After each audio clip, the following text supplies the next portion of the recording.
बादशाह ने झुककर देगचे को देखना चाहा।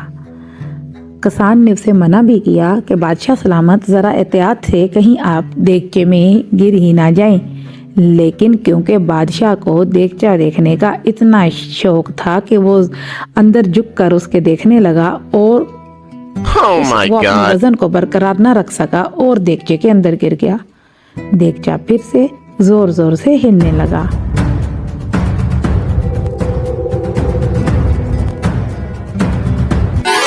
और ये क्या, बहुत सारे बादशाह निकल आए। अब क्या, अब एक बादशाह तो था नहीं, अब तो बहुत से बादशाह हो गए।